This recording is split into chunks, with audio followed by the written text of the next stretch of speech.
За өнөөдрийн хичээлээр 8 дугаар ангийнхан Монгол хэлний хичээлийн хүчийг ашиглаад өнөөдрийн хичээлийг явуул. За хүчийн тусламжтайгаар за багийн авдаг сонгогчоор нэг багийн авдаг сонгоод багийн авдагчны хөтчөө эргүүлж багшийн удирдлагаар эргүүлж ингэж ажилладаг шүү. За ингэ байж. За сар өдрөө тавьчих бүх хүүхдүүд. 7 дугаар ангийнхан багш нь хийх ажлыг хийж за бүгдээрээ сар өдрөө тавьчих. За 7 дугаар ангийнхан самбар дээр байгаа гарчгийг тавьж байгаарай. За 8 дугаар ангийнхаа хөтчөө эргүүлээд хичээлийн сэдвгээд байж байгаа хичээлийн гарчгийг тавиарай. Эргүүлээрээ багийн авдагч нар. За сэдв гэдгээ бичээрэй. За сэдв бичээ дараагаа доотлын зорилго гэдгийг бичихгүйгээр уншаарай. Бид нэр өнөөдрийн хичээлээр юу хийх гэж байна? Юу хийж, юу мэдэж авах гэж байна гэдг нь доотлолтой байж байгаа. Сэдв гэдгийг чинь доор байж зорилго гэж. За бичээрэй. За энэ даалгаврыг гүйцэтгэх. Уншиж байгаад өөртөө булаг гэсэн хоёр үгний ялгааг утгын ялгааг олно. За энэ дээр бичсэн байна бүгдээ. Танах бас ийш харж байгаа. Энэ хоёр үгний утгын ялгааг олоод. Энэ тэгээ утгын ялгааг олоод холбоо үгээр илэрхийлээрэй. Холбоо үгээр илэрхийлэхдээ танах бол тэр энэ дээрээс харахаар зэрэг ард нь энд байгаа биз? Энэ арга гэдгийг тайлбарсан. Энийг дуурайлахад ингээ олгохдоо холбоо үг болгоод танах эндээс харж байгаад хийгээд. За яг энэ шиг ингээд арга гэдгийг ингээ арга савар гэдээ олдог шиг энэ булаг хоёрын ялгааг олоод дэвтэртээ бичиж. За бичиж. За 8 дугаар ангийнхан гашиг тавьсан байгаа тийм. За танах хэвчтэй багасаа нэг тайлбарлагч хүүхэд сонгогдохдоо хичээл тайлбарлах. Бид нар ямар хичээл үзэх гэж байгаа вэ? Хичээлийн сэдв хэлдэг. Ойлгомжтой тайлбарлах, анхааралтай сонсож ойлгох гэдэг энэ сэдвийг үзэж штэ. За тэгвэл тайлбарлагч нэг хүүхэд хэн байх вэ? За нэг хүүхэд зураг хараад тайлбарлах хүүхэд. За чамайг авлаа. За чи гараад байна шээ. За чи энэ зургийг хүүхдүүдэд үзүүлэхгүйгээр энийг тэнд очиж байгаад ингээд маш сайн ажиглаад хаана юу вэ нү дээр нь доор нь наан цаана гэд яаж тайлбарламаар байна. Энэ дээр байгаа юм бүгдийг тайлбарлаж хэлж өгөө. За ингээд сайн ажиглаад байж. Зураг аваад тийшээ. За та нар тэр хооронд биштэй над юун дээр эхний энэ ажлын хуудсан дээр. За ажлын хуудсан дэвтэр дээрээ. За тайлбарлагч хүүхдийн хэнийг нэрийг бичнэ. Тайлбарлагч хүүхэд нь хэн сурагч тэр гээд бич. За тэгсээ дараа энэ хүүхдийг танаа ангийнхаа яагаад сонгосон юм? Тэр сонгох болсон тайлбарлах хүүхдээ сонгох болсон шалтгааныг бичнэ. Одоо энэ хүүхэд ийм болохоор нь бид нар энэ тайлбарлагч болгож энийг сонголоо гэдгээ сайхан өөрөө сайхан нэг өгүүлбэрээр найруулад бичээдэгтэй. За бичээд. Холбоо үгээ үсгэсэн үү? За яаж үссэн? За эхнийхтэр булаг гэдэг дээр холбоо үгээ хэлдэ. Булаг шанд зүйтэй энэ булаг гэдэг дээр та нар шанд гэдээ үсгэсэн байна. Өшөө яаж үсгэр вэ? Булаг шанд гэдээ ингэж үсэж байна. Булаг гэдэг дээр үснэ. Бичээмээ шууд хэлчихнэ. Булган мал. Булган малгай гэдээ үссэн үү? За өшөө. Арис булаг гэж байна. Урд нь үсгэж болдго юм байна те. Энд нь арис гэдэг бас өрмөцөөр үсэж болж штэ. Урдаа байж болдго юм байна. Булган гэдэг энэ үсэг нэмж хагаад малгай гэдэг ингэж үсдэг юм байна. За ингээ үгийн утга бол их сайн гарсан байна. Холбоо үгээр зөв идэх хийсэн байна. Үгүй булаг хоёрын ялгаа, утгын ялгаа хэлэхэд яаж гэнэ үү? Бичгэд ямар ялгаа байна гэдгийг нь одоо ажиглаад тахта яг энэний дагуу энэ хэлэхэд яаж хэлэгдэв энэ сая хоёр үгчээ. Бичгэд яасан бэ? Утгын ялгааг сая гаргачлаа. Хэлэхэд ямар ялгаа байна? Булаг тий. Эвтэх юм бэ нү? За яаж вэ? Эвтэхэндээ яаж? Илүү тодорхой. Бичгэд ямар ялгаа гарсан? Бичгийн ялгаа нь ямар юм бэ? Ихшиг нь авах. Зүйтэй. За ихшиг нь хаана байна вэ? Булаг гэхээр хаана байна хардаа? Бадархай ихшиг? Өнөө байна те. Энэ дээр болохоор энийг альхачаад үзье. Ингэхээр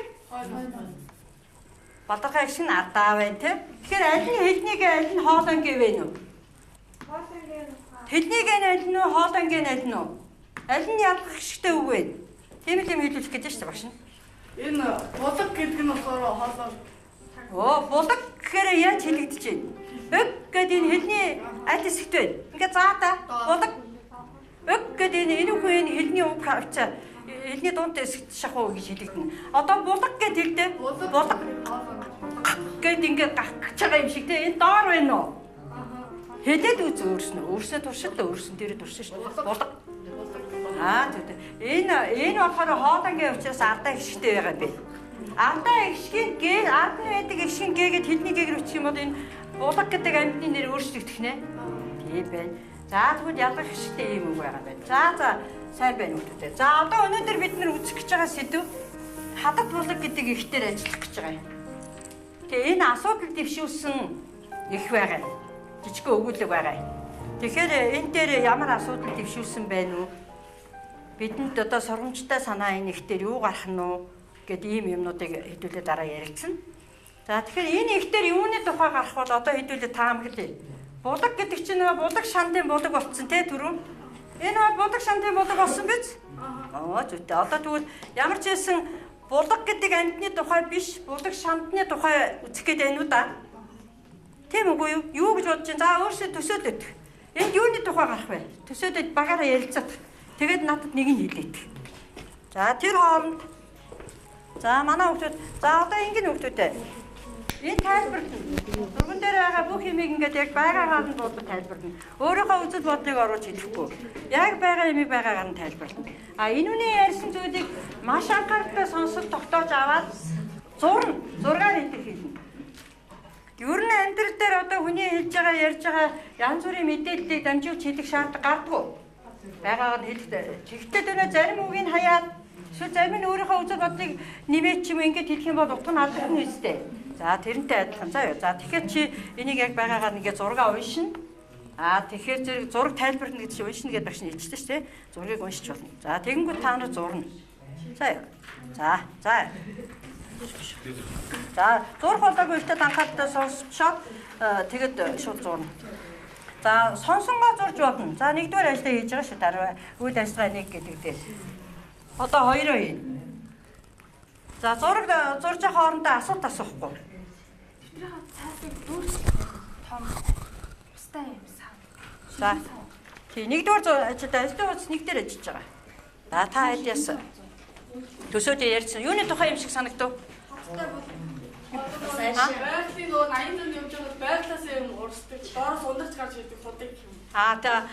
Доороос ундарч гарч ирдэг нэ бодогны тухай гарах гэдэг юм шиг байна гэж төсөөлж байна. Чи та нар юу төсөөлсөн юм?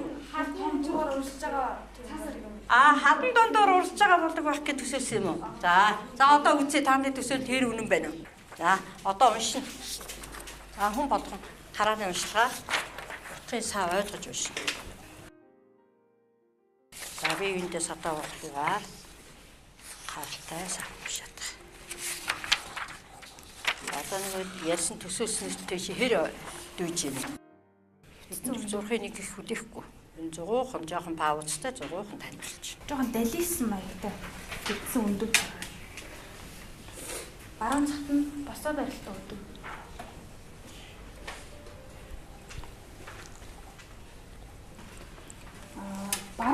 Баруун талд нь штэ. Баруун талд нь дээр ингээ усан дээр ингээ хөвж байгаа юм. Яг удаа ингээ нэг хүчтэй ээж үчилэхгүйгээр зүгээр тоочод хийчих. Чири яриагаар л тоочод хийчих. Шат дуусна гараа өргөрөө. За одоо ингэ танах дууссан юм байна. Танах одоо байж тээ энэ дотроос дахиад эргээд ерөнхийд нь хараад мэдхгүй үг хэллэгнүүдийг хэллэгийн доогуур зурч. Балай харантайгаар зурч. Мэдхгүй үг хэллэгний доогуур нэг зур. Ихтер нь шууд асуухаар утгыг ойлгохгүй мэдхгүй үг хэллэгний доогуур нэг зур.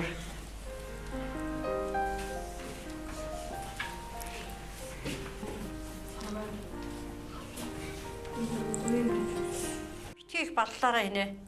Тэгж юм хоёр ичихгүй зүгээр балай харантайгаар нэг зур.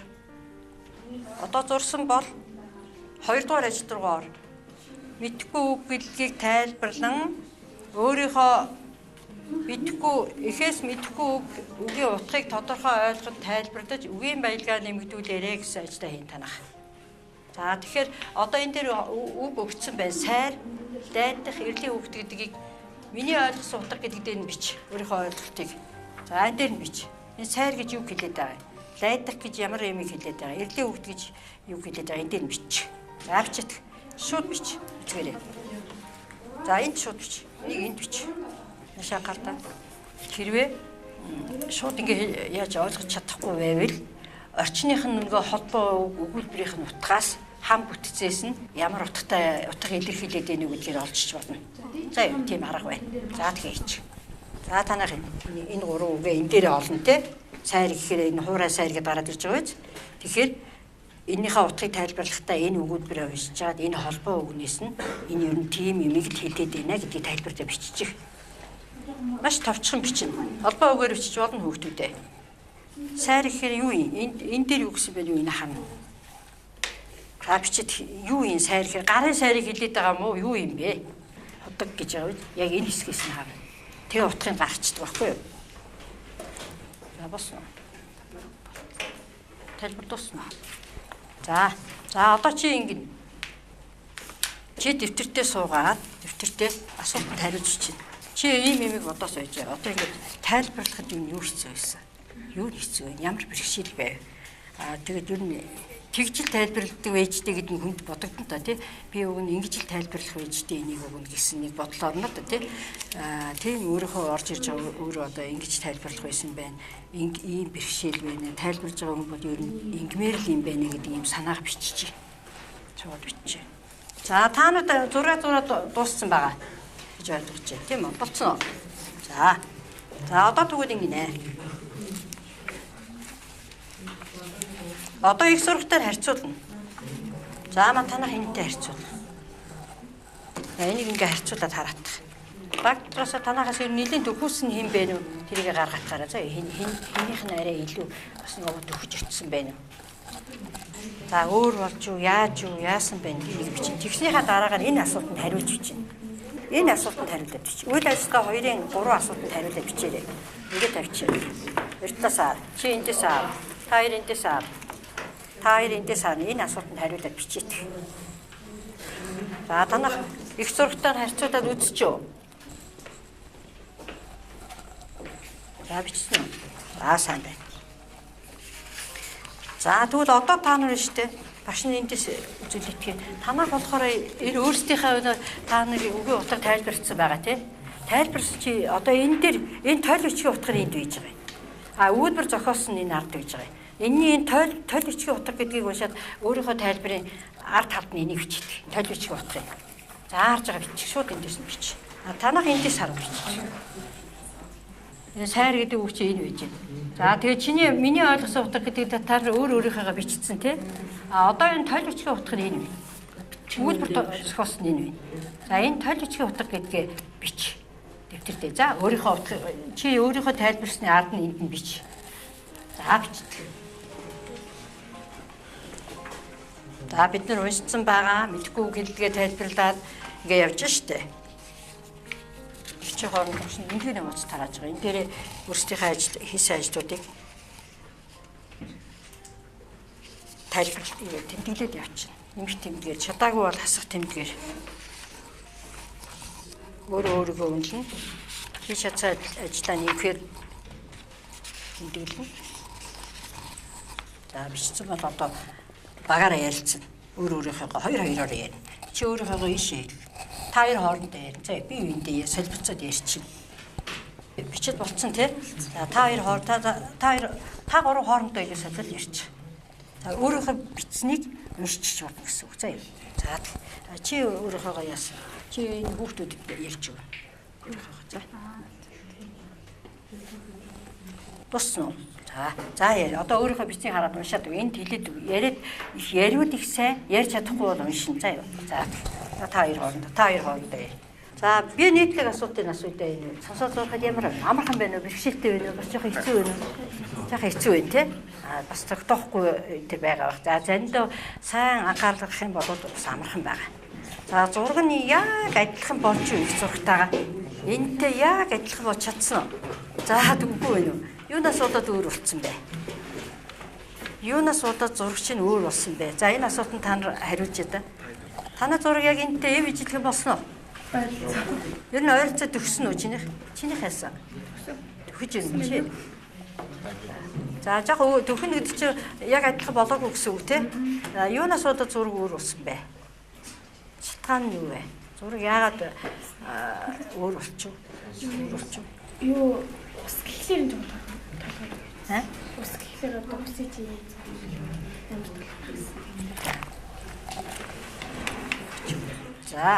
За яг ерөнхийдөө адилхан болсон гэж үзэж байгаа юм байна. Бичгийн үсгийн байдлыг өөр гэдэг юм уу чи? Одоо энэ дээр байгаа энэ гэрэл сүүдэр юмнууд нь байна уу? Энэ тайлбарсан тайлбарууд нь зөв байлж юу? Одоо эхний энэ чинь шинэ өндөг гэдээ байж байгаа. Нэг 7 хонсон өндөг нь жоох ингэж өндөгдсөн байгаа биз? Усан дотор. Энэ 2-3 7 хонсон өндөг нь бүр ингэж энэ нарийн хэсэг нь доош байгаа байна. Өндөгний энэ жоохон дугуй арай өргөн хэсэг нь бол дээшээ боссон байна тий байгаа шүү дээ. Маш муудсан өндөг гэсэн чинь усныхаа төвшин дээр гараад ирсэн. Усныхаа төвшингээс дээшээгээ жоохон өндөгд гарсан байгаа биз? Тэ? Энэ хүүхэд яа тайлбарсан бэ? Одоо хэрвээ тайлбарлагч арай өөрөөр тэгэд тайлбарсан бол би яг ингээд зурж чадах байсан гэсэн тийм зүйлийг тайлбарж ярьж болно шүү дээ. Тайлбарлагч сайн тайлбарцаад гэж үзэж байгаа юм тий. За тайлбарлахад ямар байсан миний босоод ирдэн шиг. Та аднаш одоо түр анхаарч, ийшээ анхаарч. Даадаш анхаарч байгаа. Дараа нь яа тайлбарлах юм биш. Ингээ баруун зүүнээ сайн ялгаж тайлбарлах хөөхдөж байгаа юм. За баруун зүүн зүг чиг бас сайн хэлчихгүй бол толгой нэргээд ингээд хаана байрлах уу гэдэг байрлалыг хэлэхэд бас хэцүү байна уу? Чи нөгөө хүүхдүүд энэ талтаа суудсан чи ингээд зогсож орохоор шууд баруун гэд хэлвэл болохоор байна уу? Болохооргүй байгаа үст те. Эсвэл та нарын тэр зүүн гар талд баруун гар талд эсвэл миний харж байгаагаар миний баруун гар талд миний зүүн гар талд гэж ярмаар юм шиг байгаа үст. Тэгэхгүй бол яг нэг баруун зүүн гэдэг ойлголт бол бас ертөнцийн зүгээр ярьж болохгүй байна. За зүйтэй. Өшөө. Усны мандал гэсэн чинь хүүхдүүд сайн ойлгоогүй. Усны мандал гэдэг үгийг ойлгоогүй. Усны төвшин гэж хэлж байна те. Мандал гэдэг үг бол бүр том далаа малаа их хэмжээний усан дээр мандал гэж байна. Нуурын дээр. Нуурын дээр байна. Энэ дээр бол чи усны төвшин гэж байна. Хэрвээ энэ хавьд байж ивэл яах юм те. Тэгэхээр төвшин хаана байна вэ гэдэг. Тэгэхээр үг хэлдгээ бол зөв сонгож ярих ёстой юм байна тийм үү? Хоёрдугаарт нь. За өшөө. Өөр чамд ямар өршил байсан?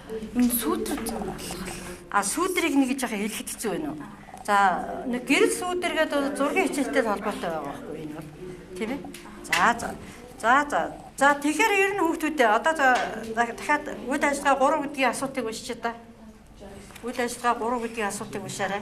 Тэрэнд хариулахад бэлдээрэй. За энэ дээр уншаад бэлдээд ингэж ярихад бэлдээд байчээ багаараа ярилцаарай. За үйл ажиллагаа 3-ыг өөртөө багаараа ярилцаад байж байгаараа тэгээд дараа нэг хүүхэд нь тайлбарлах юм шүү. За та одоо мэдхгүй үг хэлгээ тайлбарцсан байгаа. За энэ ихийг яагаад ингэж нэг хэдийн хэсэг болгоод хуваацсан бэ хардаа хүүхдүүдээ. Хэдийн хэсэгтэй вэ? Хардаа, нашаардаа хэдийн хэсэг вэ? Энд ингэж нэг доголд мөр доголдод гарсан байгаа биз? Энд доор энд байгаа биз бас? Нашаараа. Энд уран доголд мөр вэ? Энэ яагаад ингэж хуваацв? Зохицолбороор Зүйтэй зохицолбороор нугасан. Зохицолбор гэдэг чинь нэг ингээд эхнийх нь бол нэг бүхэл утга санаа. Дараагийнх нь дахиад тэр утганаасаа дахиад өөр утга руу шилжиж байна. Дахиад үсгэл дээр нь дахиад утга шилжиж байна, тийм ээ? Тэгэхээр утга утгаараа ингээд нэг зохицолбор болцсон хуваацсан юм байна. За их сайн байна. За эхний хэсэгт юуны тухай өгүүлсэн байна уу? Будагны тухай. Будагны тухай байна. Тэгээд нэг чулуу хүүхэд мөхөд. Хүүхэд байна. За будаг яаж харагдаж байна вэ? За тэр хэсгийг олж. Будаг эхлээд яаж харагдаж байна вэ гэдгээр тэр хажууд нь нэг хашлаг байж байгаа нэг чухал ууш та дахиад ууш. Дутуу ойлгочихжээ. Дахиад ууш. Эхлээд хэсгийг яг будаг яаж харагдаж байна гэдэг юм шиг. Яг тэр хэсгийг бодоод уншаад. Одоо бид нэр ойлгоход бол дутуу уншиж бид нэр ойлгож унших ёстой байхгүй. Зүйтэй. Хаана вэ? Нүд болон тормож газрын нүд болон тормож харагдана гэж байна уу? За хаана вэ? Хаана одоороо хаана тийг тормож хараг газрын нүд болоод тормож харагдаж байгаа. За хуурай сарын адагт өшөө хаана гэж байна? Цааш нь уншнаа. Дутуу уншиж байна. Гүйцэд унш. Ногоорон хөвлөж харагдаж байгаа нь булаг юм уу? Үгүй ээ. Дутуу ойлгож. За одоо тэгвэл хэдүүлээ багштайгаа хэлбэ. Хуурай сайрын адагт 3 хайлаас ногоорон хөвлөж түүний хөлд гэж байна. За түүний хөлд гэдэг чинь хаана гэсэн үг юм бэ? Одоо энэ түүний хөлд гэдэг утгыг тайлбарлах хэрэгж. Дэрхэн хүүгийн доор. Юуны доор байгаа юм? Хөлний доор. Хэний хөлний доор? Бишээ, бүр худлаа удаа явчихлаа, буруу удаа явчихлаа. За дахиад хар. Гэсэн. Буурай сайрын адагт 3 хайлаас ногоорон хөвдөж. Түүний хөлд чулуугаар хашид лайдсан бяцхан удаг газрын нүд болон тормойж байдаг гэжээ гэсэн. Тэгэхээр хөл гэдэг чинь хүүхдүүдэд олон утгатай байдгийг. Хүн байнсны хөл гэж байна. Энэ ширээний хөл гэдэг юм ингээд тулах, доошо тулах гэсэн. Гэтэл бас энэ альва юмны одоо уулын хөл, голын хөл, усны хөл гэвэл одоо нэлээд төгсгөлдөн гэсэн. Тий. Шовторго үзүүртэн гэсэн үг. Одоо модны хөл тэгээд ингэх юм бол ингээ хошуурч ингэж байрлсан, ургасан модны үзүүр хэсэгт нь төгсгөлдөн гэсэн үг. За тэгвэл одоо тэр 3 хайлаасны чинь яг төгсгөлдөн юм бэ. Захтан гэсэн үг. Яг одоо хамгийн 3 хайлаас ингээд цууцсан 3 хайлаас нь яг төгсгөлдөө захтан гэсэн үг байхгүй юу? За энэ чулуугаар хашиж лайдсан бяцхан удаг газрын нүдүүд нь тормойж байдаг байжээ гэж. За энэ газрын нүдүүд гэдэг чинь яаж төрсөн бэ? Газар тэр газрыг шимгэлж гоё одоо хүнийхээ улсын нүд шиг ингэж харагдаж байгаа байдал нь бол тий. Тэгээд тормойж гэдэг чинь үгүй юм. Яаж харагдаж гэсэн. Чин харагдаж байгаа, гоё харагдаж байгаа гэдгээр одоо хүний нүдний харагдаж байгаа байдал одоо дүрлэгэр том гэсэн нүдэн дээр бол тэгж ярьдаг шүү дээ, тайлбарладаг шүү дээ. Тий. Тэрүүн шиг одоо нүдтэй адилхан тэр худагны харагдаж байгаа байдлыг нүдтэй адилтгсан юм хэлбэр дүрслэлээр дүрсэж бичсэн байна. За цааш нь. За тэгсэн чинь хүүхэд яасан бэ? Тэнд ирээд яах гэж ирсэн бэ? Сангаагаа гарах гээд ирсэн чинь яач юу? За тэгээ цааш нь шатахтаа. За тэр хэсгийг нь олгохдоо. За та хэдийн асуултыг өгсөн хариулсан чи үзье. Чихээ чулуу шийдсэн. Танд хариулт бичсэн үү? За ийм асуулт байгаа шүү дээ хоёр баг хартаа багшргаа. Ямар үед харилцагч хоёр хүний ойлголт ижилхэн болж яг зөв ойлголцох вэ гэсэн.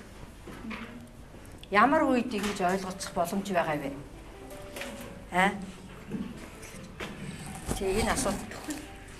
Ямар үед харилцагч хоёр хүний харилцагч гэхэн тайлбарлагч зураач хоёр гэсэн. Яг одоо ойлголтод таарч ингэж яг зөв ойлгоцох. Сонсож байгаа хүн өөрөө сайн анхааралтай тий. Сонсож байгаа хүн бол маш анхааралтай байх хэрэгтэй. Тэ? Тайлбарлаж байгаа хүн бол зөв тайлбарлах хэрэгтэй, тий? Яг байгаа байдлаар нь яг зөв одоо түрүүн ямар бэрхшээл байсныг энэ хэлсэн шүү дээ, тийм ээ? Тэгэхээр тэр юуг л одоо зохицуулж зөв тайлбарсан тохиолдолд яг адилхан болох юм байна. Тэгэхээр энэ дээр хамгийн чухал юм нь юу вэ?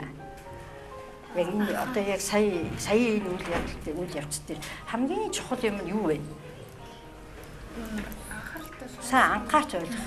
Анхаарал муутай сонсчих юм бол уруу байна шүү дээ зураг. За зүгтээ. За бичсэн үү дэвтэртээ? Санаа бичсэн үү? За одоо үнэлгээний хуудас байгаа. Тэрэн дээрээ өөрийгөө болон тэр бусдыг үнэлэхдээ. За энэ дээр ингээ хаахаа энэ зааврын давуу зураг тайлбарсан байдал нь хангалттай байна уу, сайн байна уу, дунд байна уу гэдгийг тайлбарласан хүүхдээ энийг үнэлэн таамж. Дараа нь зургийн тайлбарыг сонсоод ойлгосон хэсэг гэдэг дээр зурсан байдал дээр өөрийгөө үнэлнэ. Бас ингэж болчих. За үнэлгээгээ хийчих. Үнэлгээний хуудсан дээр үнэлчих. Хацсан үнэлгээний хуудас. За үнэлгээний хуудсан дээр нэрээ тавь. Өөрийнхөө нэрийг тавьчих. Тэгээд энийг үнэлэх. За одоо дахиад нэг өөр юм дээр тайлбарлаа энэ. За хүүхдүүдээ тэгэхээр наад энэ өндөгний зурган дээрээс хүүхдүүдээ одоо нэг зүйлийг бас багш нь хэлээд өгье. Тэгэхээр бид нар энэ өндөг чанж иддэг үстэй. Хоол хүнсэнтэй хэрэгдэг те. Гэхдээ өндгөө бас шалгах хэрэгцээ байна те. Шалгаж үзэх юм бэ. Тэ их зурагтайгаа харьцуулаад ингээд та нар өөрсдөө зөв болгоод ингээд тэмдэглээд авсан байх хэрэгтэй тий. Тэгэхээр энийг одоо амьдрал дээр хэрэгжүүлэх ёстой бид. Тийм ээ хамаагүй бас өндгийг зүгээр шалгахгүйгээр авсан өндгөө зүгээр шууд иччих болохгүй юм байна чанаад ич тий. Бас адгалж одоо чанахтаа ингээд шалгах ёстой юм байна. За одоо дараагийн зураг дахиад нэг зурган дээр ажил татвар хийдэг дээ. Одоо хэн тайлбарлаж өгөх вэ? Чи дахиад тайлбарчих төхөө. Чи тэгэхээр чиний тайлбар одоо өшөө сайжирна. Тий. Та нар анхааралтай одоо яг саяын юугаар хэдүүлээ дахиад нэг үзээч. За энэ зургийг сайн хажуулж байгаа. За ёстой сайн анхаараарай. За. Энэ ерөнхийдөө жоохон өдрийн сэдвтэй зураг байгаа. За анхааралтай сонсож байгаа.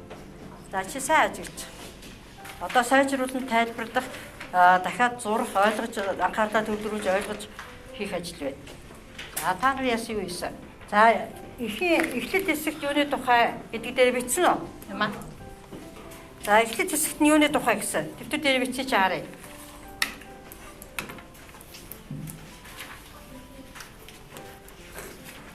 За эхний эхлэл хэсэг гэдэг дээр юу гэж бичв?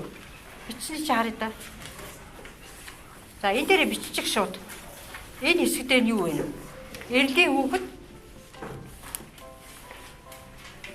Эрлийн хүүхэд яаж байгаа тухай байна.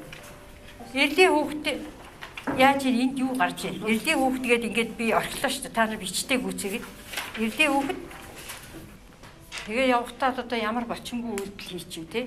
Эрлийн хүүхдийн бочингүй үйлдэл гэсэн ч болж шүү дээ. Бодлого дээр очиод цангаагаа гаргаад явахын хооронд л одоо бочингүй байдал хийснээс болоод бас юу болчихв тийм ээ. За эрлийн хүүхдийн бочингүй зам. За одоо дараагийн хэсгээ уншиж. Ингээд бичээд яваад байхгүй уншаад бичээд байх хэрэгтэй шүү дээ хүүхдүүдээ. За одоо 2 дугаар хэсгээ уншичээ. Өөрснөө унш. Одоо 2 дугаар хэсэгт юуны тухай гарч ирээ унш өөрөө. Болчимгүй замтай гэдэг ингээд эндээс ихтэй энэ хүртэл уншаад. Энэ хооронд юу гарч ийн уншаад. Чамтай. Доо ингээд зурчих. Уул маягийн хэрэгтэй яа юу гэж. За 2 дугаар хэсэгт юу гарч ирээ. Ямар үйл явдал болоод байд тэр хэсгэд болоод унштай хийнэ. Дараагийн хэсэгтээ Хоёр тав. Таагүй нэг доо. газрын мөнгөд шүүх чулуугаар дараад Таагүй нэг тэр хаваа чор мод зов мод мөчиг бүр усгоо шатраад дуурал. За 3 хайлаас нь яасан? 3 хайлаас ямар байдалтай болсон? Нүүх болохоор нүүх болсон. За бяцхан удаг яасан? Хоёр тав Ширгсэн тий. Одоо яг тэр ихээс аав нь тэрийг яг тэргээр нь хэлнэ. Тэр богширгаа яасан? Явуулын хүмүүс яач вэ? За энэ чиглэлээр олонтаа хөгтүүд ээ.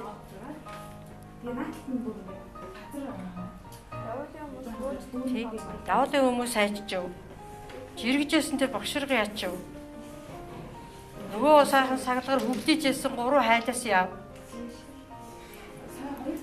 Тэгээд тийм сонсож ундаал дөрөс аяны хүмүүс дахиж ирэхээ болоод тийм шууд ирэхээ болоод тэгээд нам жим эл хөл болсон баг тий хүн амьтанч байхгүй шууч байхгүй тий тэгээ нөгөө 3 хайлаас ямар өнөөс саглагаар 3 хайлаас хөвлөгээд ингээд гоё харагдчихсэн шүү дээ 3 хайлаас ногоор хөвлөжсэн байхгүй тэгсэн чи яатсан байх вэ та яг шалаа татаад гэж ерөнхий утгаар ярихгүй би нөгөө яг одоо тэр яатсан гэж юм яг хардаа тэр ихтэрээ яасан гэж гиншин хатаж мөчрөн гиншин хатаж мөчрөн тий хавийн ургамалд нь гуниглан гэж байна 3 саглагаар 3 хайлаас хүртэл гиншин хатаж мөчрөн нүцгэрэн гэж шүү дээ тэгээд тэнгэрээс хур гуйж сарваж байгаа юм шиг юм болсон байна.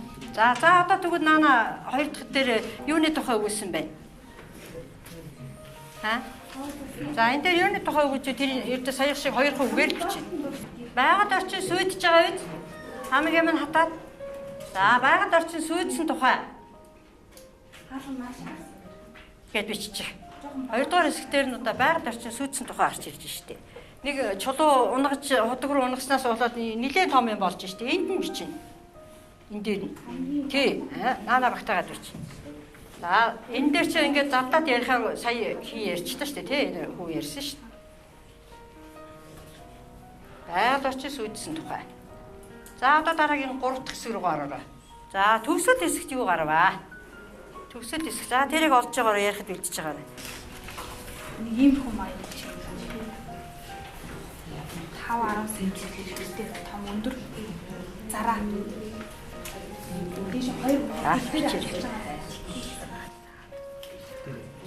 За төгсөд хэсэгт нь энийг хүний харгаагаар амьдрал байсан. хинэггүй хатан биш хатан болог босон энэ ажээ. За одоо тэн дээр бичиж штэ өөрийнхөө чи бодож байгаагаар бичиж штэ. Их богинохон цөөх үгээр бичиж байгаа штэ бид нар холбоо үгээр л бичиж байгаа штэ. Юуны тухай вэ гэхээр тим юмны тухай л гэж бичиж байгаа штэ. Хамгийн амархнаар бичиж байгаа штэ. За юу гэсэн? Амьдрал хайрлсан хатат булаг маань сүрсэн. Төсөө өөрөөрийнхоороо бич хамаагүй. Ямар үг ашиглаад бичмээр өөрөөрийнхоороо биччих. Чи зүгээр л ингээ зугуухан яриад байх хэрэгтэй. Түүнээс одоо эднэрийн зургийг үлээхгүй. Эднэр анхаарлаа төвлөрөө сонсон тогтоо. Хүн шиг хоёр үйл болгож байгаа. За одоо дараагийн ажилд орё. Төсгөл хэсгээ юу гэсэн? Хадад болгоно. Хатад ширгээд хадам болог болсон тухай. За тэгээ бичих. Хадад болог маань хадам болог болсон гэв. Энэ хадад гэдэг нь энэ их хадтай өндөр газрыг хадад гэж хэлдэг байна. Тэгэхээр энэ хадтай газарт энэ булаг байсан юм байна. Тийм ээ? Их хадтай газар хадтай газарт гарсан дороосоо оргиж унтарч гарсан булаг байсан юм байна. Тэгсэн чинь усан ширэгчгэр чи юу болох вэ? Да хад болно үстэй. Булаг байсан гэдгээрээ гэхдээ болоо та хадан булаг гэдгийг болоо тийм утгатай байна шүү дээ. Усгүй ширгээд тэгээд дан хад болцсон. Тэнд уг нь булаг байсан юм а гэдэг шинж тэмдэгтэй ийм болсон. Тийм учраас энэ хадад булаг маань хадан булаг боллоо гэж хэлсэн байна. За одоо дараагийн ажил. За асууданд хариулж бичнэ. За нааш анхаартаа үзье. Одоо өштэй том чулуу булгийн ундрагыг дарснаас болж ямар үйл явдал болсныг дистратуулна бичээрэй. Дэвтэртээ. Номноос олно шүү дээ. Наад ихтэрээс олно. Том чулуу булгийн ундрагыг дарснаас болж ямар үйл явдал болчих. Юу яач бичнэ. Бичиж товчхон тоочж бичнэ. Дэвтэртээ. За нэг дүгээрт нь гэж байгаа бичнэ. Нэг гэж байгаа бичнэ. За номон дээрээс ерөөсөө яг тэр хэсгээ олоод дараалуудаа бичнэ. Нэг. Яг нэг гол дунд хэсгээс авна шүү дээ. Том чулуу чи булгийн ундрахыг дарцсан тий. За тэгснээс болоод юу болов? Таг даржээ гэж байгаа. За эндээс бич. Удгийн ус ширгэж гэдгээс эхлэх бич. За удгийн ус ширгэж гэдэг аав. Дараа нь ургамал ичгээд ганцсан. Тэгээд 3 айлаасны мөчөр нь нүцгэрсэн. Их товчноор бичиж штэ бүтэн үйлдвэрээр авахгүй. За тэр богшир 9 одсон. Явуулын хүмүүс ирэхээ байсан. Тэгээд эд болсон гэдэг. Яг ийм байл дээр бичнэ. Хантай зүг. Тэгээд 2 үгээр бичнэ. Дандаа холбоо үгээр. Их товчхон хураангуй үгээр бичнэ. Тийм. Дандаа 2 юм уу 3 өгүүлбэр болоод бичдэг. За тайлбарлаад дууссан байна. За зураг одоо адилхан болж юу их зурагтай харьцуулж хараарай. Ийм зураг хэлж өгсөй та нарт. За энэ адилхан болж юу? Одоо юу нөөр болж юу? Хэр адилхан болж юу? Өөр болж юу? Өөр болсон бол юунаас болоод өөр болчих юу? Энэ хүүхэд яаж тайлбарсан бол чи яг адилхан зурж чадах байсан бэ? За ингээд энэ асуултанд хариулаад та нар ярилцлаа. Энэтэй адилхан бол чадчих. За тайлбарж байгаа зүйлээс ойлгохгүй юм байсан уу? Байсан те тайлбарлаж яриад бас жоохон ойлгомжгүй байсан уу? Тэгтээ нөгөө багш нь тайлбарж байгаа явцлууд асууж болохгүй гэсэн шүү дээ. За ойлгохгүй юм гарсан юм байна. Танад яасан? Яагаад өөр болчихсон? Гайгүй байсан уу? Гайгүй байсан уу? Боломжтой байсан уу? Өө зүйтэй. За хүүхдүүд энэ аргал гэж юу юм бэ? Энэ юу юм? Энэ юу юм?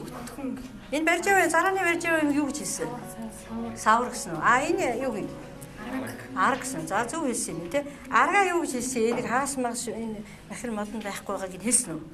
Хэлээгүй тий. Тэгэхээр энэ чи дутуу хийсэн. Тэгэхээр эднэр бол зургтай айгууд яг одоо бүтэн яг ингээд бүтнээрээ байж байгаа арга зурцсан байж юм аа болох юм. Тэгэхээр энэ байгаа юм яг байгаагаар нь хад чи дутуу тайлбарсан гэсэн үг болж байна тий. За энэ аргал ямар ач холбогдолтой юм? Аргал яа тийм бэ? Аргал төчөөд юу юм бэ? Очин ардууд аргалыг яадаг? Төлдөг тий. Тэгээ одоо цагт яаж ийн вэ шүү?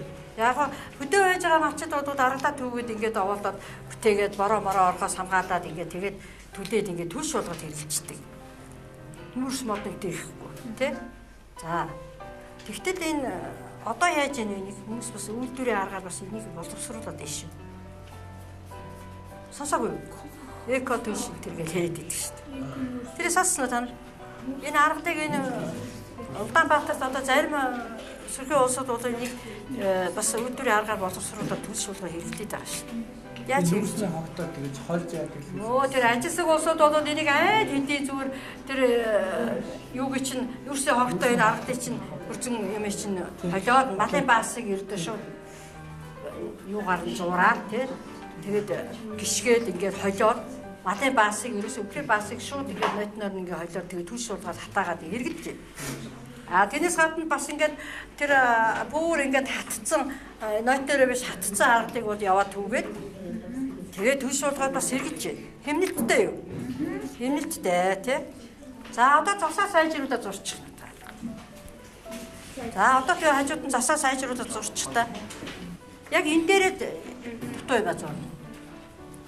За танайхан яасан? Түүгээд авцсан уу? За одоо дараа нь будгийн ус ширхснээс байгаад ямар хүнээд учирсан бэ? Энийг зүгээр ярьчих хэдүүлээ. Будгийн ус ширхснээс бол ямар Юу шууд нь жиргэж тэгээд өөр хамгийн гол нь тэр сайхан будгийн ус ширхсэн тий.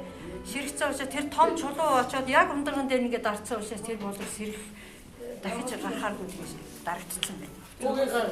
За энэ зохиолч штэ энэ эрдийн хүүхдийн хийсэн үйлдэлээр дамжуулаад ямар сургамжтай санал хэлсэн бэ? Бидний мэдээ. Байгальтайгаа зөв харьцах. Байгальтайгаа зөв хайрцаг гэж байна. Шээж хогоо. Байгалаа хайрлах. За зүйтэй. Хог хогоо хайж болохгүй тийм ээ. Чулуу модын хажуу тэр бодгийн орчинд байж байгаа чулуу мод юм ин хоглоод хугатаад ингэ байж болохгүй. Тийм ээ байгальтаа бид зөв хайцах хэрэгтэй юм аа. Хүний буруутай үйл ажиллагаанаас болоод яаж явах шиг вэ нөхдүүдээ? Хүний буруутай үйл ажиллагаанаас болоод яагаад вэ? Байгаль бохирдож байна, байгаль сүйтж байна, тийм ээ? За уг нь одоо энэ боловч эхэндээ одоо зохиолын эхэнд их гоё байсан биз дээ. Газрын нүд болж тормойж харагдаж байна гэж хэлжсэн чинь гоёор хэлсэн байсан зохиолч. Тэгсэн чинь төгсгөлд нь очисон чи юу болчихваа? хадан бүр бүр дан хатад болсон. Уусч байхгүй, юу ч байхгүй, эл хөлтэй дан хаттай болгоод болсон. Элийн хүүхдийн болгоомжгүйгээс болж гэдэг өгүүлбэрийг багш нь өгөгдлөөгүй. Тэрийг гүйцээгээд өгүүлбэр болгоо гүйцээгээд гол санааг нь гаргая. Элийн хүүхдийн бүгдээр бичээрэй. Элийн хүүхдийн болгоомжгүйгээс болж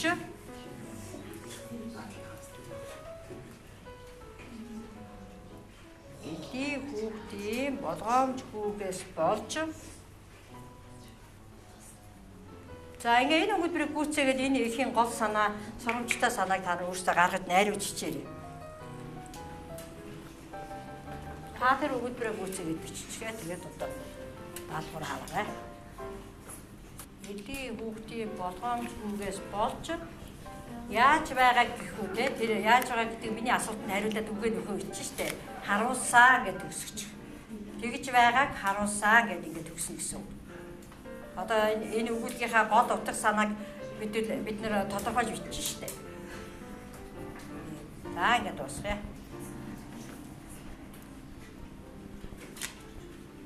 За гэрээ даалгавар. Танах. Эрлийн хүүхдэд болон бусад хүмүүст хандад та нар юу гэж хэлмээр байна вэ? Нэгдүгээр өөрийнхөө хэлэх гэсэн үзэл бодлоо илэрхийлсэн үгээ бич. Нэгдүгээр. Эрлийн хүүхэд болон бусад хүүхдэд хандаж чи юу гэж хэлмээр байна вэ? Нэгдүгээр. За өөрийнхөө үзэл бодлыг хэлнэ. За хоёрдугаарт нь өнөөдрөөс эхлээд чи юу хэрэгжүүлэх вэ? Өөртөө одоо ямар өөрийнхөө үзэл санаанд ч юм уу өөртөө одоо юу хэрэгжүүлэх үү, өөрчлөх үү, тэ өөрийгөө яаж өөрчлөх үү, хэрвээ энэ эрдийн хөгжийг ийм одоо байдлаар байгальтай бас харьцсан тохиолдол чамд байна уугүй юу тэ гэсэн энэ юмаа бодож байгаа. Тэгээд өнөөдрөөс эхлээ хэрэгжүүлмээр зүйлээ жагсаан бичээрэй. Жагсаагаад бичээрэй. За бүгд тэ. Нэгдүгээрт нь тэгнэ. Хоёрдугаарт нь байгальтай одоо бодгийн усан дээр очиж яаж явах вэ те? Гол усыг яаж хамгаалах вэ? Хайрлах уу гэх мэтлэнгээр ингээд өөрөө өнөөдрөөс эхлээд хэрэгжүүлмээр зүйлээ бичнэ гэсэн танах. За танах одоо энэ саяын энэ зураг дээрээ сая ажилтсан зурцсан байгаа тийм. Тэгээ одоо энэ дээр би сонсоод ингээд ойлгож зурхад ямар бэрхшээл байсан. Яаж сонсоод бол өөр чинь одоо боломжтой байл зурхад их төвхөнтэй байна. Яаж тайлбарлавал бас ойлгочих болмоор байна уу гэдгээ ингээд өөрийнхөө үзэл бодлыг илэрхийлж бичнэ. Тэгээд түүнээс гадна нөгөө энэ юу вэ штэ өндөгтөө зураг тэрийг үгээр илэрхийлж зүгээр өгүүлбэр үгээр илэрхийлж бичнэ. Хаа байна. Зураг за яг тийш тавьчихсан байна. Өөрснөө ингээд зурцсан байгаа штэ өндөгөө ингээд бичсэн. Одоо энийг авъя штэ та нар ингээд түрүүн зургаар тайлбарлаад байсан. Одоо зүгээр энэ зургаа харж агаад бичнэ. Өндөг одоо шинэ өндөгөө яаж шалгаж идэх үү те шалгах уу? Ямар одоо жижигхэн зөвлөгөө маягийн ч юм уу санамж маягийн ч юм уу байдлаар бичээрэй. За өндөгний тухай энэ зурсан зүйлээ бичгээр илэрхийлж бичнэ. Шинэ өндөг ямар байдалтай байна? Тэд 2-3 7 онс өндөг ямар байдалтай байдаг ч гэдэг юм те. Ингээд нэг жоохон тийм зөвлөгөө санамж маягийн болгоод бичээрэй. За ингээ өөрийгөө үнсэн үү? Өндгөнүүдэд хийцэн үү? За хичээд орсон. Анчтай сайн орсон баяр хүргэе тааштай. За хичээд идэвхтэй сайн орсон хүмүүстээ бүгдээр баярлалаа. Баярлалаа.